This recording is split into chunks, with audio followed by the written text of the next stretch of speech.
महाकुंभ का आयोजन 12 साल में एक बार होता है। इस वर्ष महाकुंभ की शुरुआत 13 जनवरी से हो रही है। वहीं इस मेले का समापन 26 फरवरी को होगा। इस महाकुंभ में अधिक संख्या में आखाड्यों के संत शामिल होते हैं। क्या आप जानते हैं कि ये अखाड़े किसने बनाए? अगर नहीं पता तो आइए जानते हैं इससे जुड़ी महत्वपूर्ण बातें।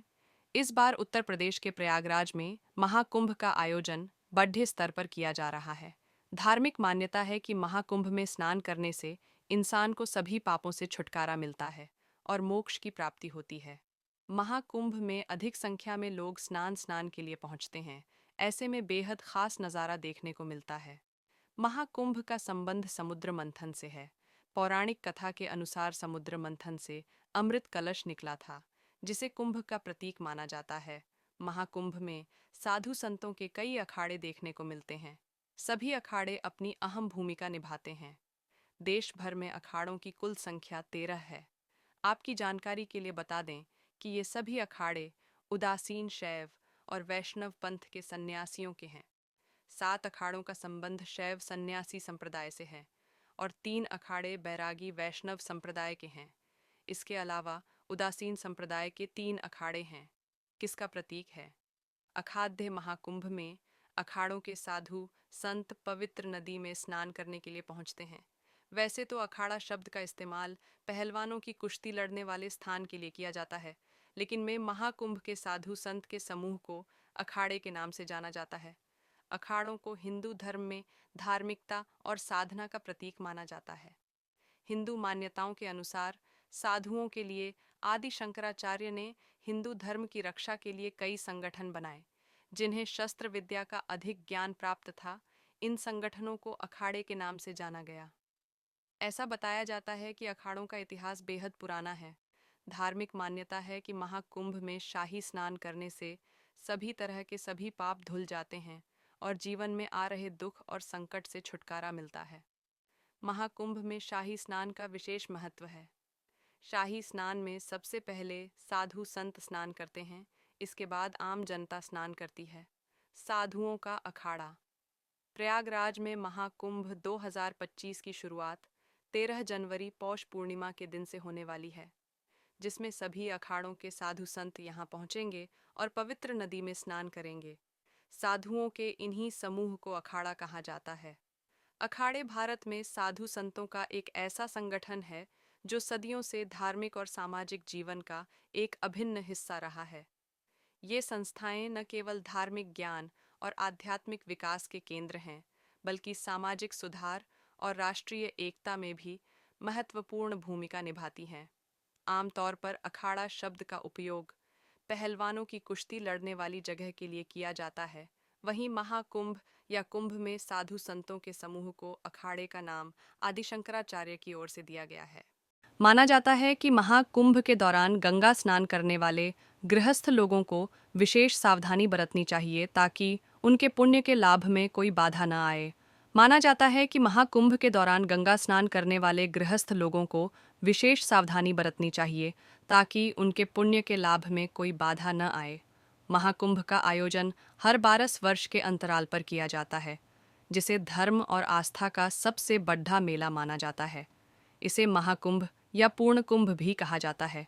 विश्व प्रसिद्ध यह मेला करोड़ों श्रद्धालुओं, साधु संतों और गृहस्थ लोगों को अपनी ओर आकर्षित करता है। कुंभ मेले का आयोजन देश में 3 स्थानों हरिद्वार, उज्जैन और नासिक में होता है, जबकि महाकुंभ विशेष रूप से उत्तर प्रदेश के प्रयागराज में आयोजित किया जाता है। महाकुंभ का महत्व केवल धार्मिक नहीं है, बल्कि यह सांस्कृतिक और सामाजिक एकता का भी प्रतीक है। प्रयागराज में गंगा, यमुना और अदृश्य सरस्वती नदियों का संगम है, जिसे त्रिवेणी संगम कहा जाता है। मान्यता है कि महाकुंभ के दौरान संगम में स्नान करने से मनुष्य को मोक्ष की प्राप्ति होती है और उसके समस्त पाप समाप्त हो जाते हैं। इस पवित्र अवसर पर देश विदेश से लाखों श्रद्धालु और साधु संत यहाँ एकत्रित होते हैं। कुंभ मेले का आयोजन लगभग 1 महीने तक चलता है, जिसमें कई महत्वपूर्ण तिथियों पर शाही स्नान आयोजित किए जाते हैं। महाकुंभ का महत्व केवल स्नान तक सीमित नहीं है, बल्कि इसमें संयम, श्रद्धा और धार्मिक नियमों का पालन भी अनिवार्य है। माना जाता है कि महाकुंभ के दौरान गंगा स्नान करने वाले गृहस्थ लोगों को विशेष सावधानी बरतनी चाहिए ताकि उनके पुण्य के लाभ में कोई बाधा न आए।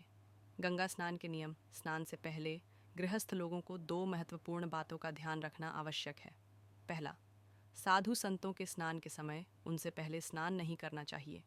खासकर शाही स्नान के अवसर पर साधु संतों को प्राथमिकता दी जाती है। यदि गृहस्थ लोग इस नियम का पालन नहीं करते हैं तो वे पुण्य के बजाय पाप के भागी बन सकते हैं। दूसरा, गंगा में स्नान करते समय डुबकी का विशेष महत्व है। कुंभ के दौरान कम से कम 5 बार गंगा में डुबकी लगाकर स्नान करना चाहिए। यह धार्मिक परंपरा का पालन सुनिश्चित करता है और इसे अधूरे स्नान से अधिक प्रभावकारी माना जाता है। महाकुंभ का महत्व केवल धार्मिक अनुष्ठानों तक सीमित नहीं है। यह मेला आध्यात्मिक ज्ञान, सामाजिक समरसता और सांस्कृतिक आदान प्रदान का भी महत्वपूर्ण मंच है। कुंभ मेला श्रद्धालुओं को आत्मिक शांति प्रदान करने के साथ साथ जीवन के गहरे रहस्यों को समझने का अवसर देता है। इसलिए जो भी श्रद्धालु महाकुंभ में गंगा स्नान करने आते हैं उन्हें धार्मिक परंपराओं और आचार संहिता का पालन अवश्य करना चाहिए। तभी वे इस पवित्र अवसर का पूर्ण लाभ उठा पाएंगे और पुण्य के भागी बनेंगे। धार्मिक मान्यताओं के अनुसार महाकुंभ में गंगा, यमुना और सरस्वती के संगम में स्नान करने से व्यक्ति को अपने जीवन के पापों से मुक्ति मिलती है और मोक्ष की प्राप्ति होती है। महाकुंभ में शाही स्नान का विशेष महत्व भी बताया गया है। तो चलिए आज हम आपको इस रिपोर्ट में बताते हैं कि महाकुंभ का पहला शाही स्नान कब है, क्या इसके नियम है और क्या शुभ मुहूर्त है। उत्तर प्रदेश के प्रयागराज में होने वाले महाकुंभ की तैयारी लगभग पूरी हो चुकी है। महाकुंभ भारतीय संस्कृति और आस्था का सबसे बड़ा धार्मिक आयोजन माना जाता है, जिसका धार्मिक और आध्यात्मिक दृष्टिकोण से विशेष महत्व भी होता है। प्रयागराज को इसलिए भी विशेष माना जाता है क्योंकि यहाँ पर गंगा, यमुना और अदृश्य सरस्वती नदियों का संगम होता है, जिसे त्रिवेणी संगम भी कहा जाता है। पूरे देश में महाकुंभ का आयोजन 4 पवित्र स्थान पर किया जाता है, जिसमें प्रयागराज, नासिक, उज्जैन और हरिद्वार है। महाकुंभ का साधु संत और श्रद्धालुओं में बेसब्री से इंतजार भी रहता है। कहा जाता है कि महाकुंभ में स्नान करने से समस्त पापों से मुक्ति भी मिलती है, साथ ही आत्मा और शरीर की शुद्धि का भी मार्ग माना जाता है। महाकुंभ में शाही स्नान की परंपरा भी बेहद खास है। महाकुंभ में शाही स्नान का विशेष महत्व भी बताया गया है। तो चलिए आज हम आपको इस रिपोर्ट में बताते हैं कि महाकुंभ का पहला शाही स्नान कब है। उत्तर प्रदेश के प्रयागराज में होने वाले महाकुंभ की तैयारी लगभग पूरी हो चुकी है। महाकुंभ भारतीय संस्कृति और आस्था का सबसे बड़ा धार्मिक आयोजन माना जाता है, जिसका धार्मिक और आध्यात्मिक दृष्टिकोण से विशेष महत्व भी होता है। प्रयागराज को इसलिए भी विशेष माना जाता है क्योंकि यहाँ पर गंगा, यमुना और अदृश्य सरस्वती नदियों का संगम होता है, जिसे त्रिवेणी संगम भी कहा जाता है। पूरे देश में महाकुंभ का आयोजन 4 पवित्र स्थान पर किया जाता है, जिसमें प्रयागराज, नासिक, उज्जैन और हरिद्वार है। महाकुंभ का साधु संत और श्रद्धालुओं में बेसब्री से इंतजार भी रहता है। कहा जाता है कि महाकुंभ में स्नान करने से समस्त पापों से मुक्ति भी मिलती है, साथ ही आत्मा और शरीर की शुद्धि का भी मार्ग माना जाता है। महाकुंभ में शाही स्नान की परंपरा भी बेहद खास है। महाकुंभ में शाही स्नान का विशेष महत्व भी बताया गया है। तो चलिए आज हम आपको इस रिपोर्ट में बताते हैं कि महाकुंभ का पहला शाही स्नान कब है। शाही स्नान की तारीख।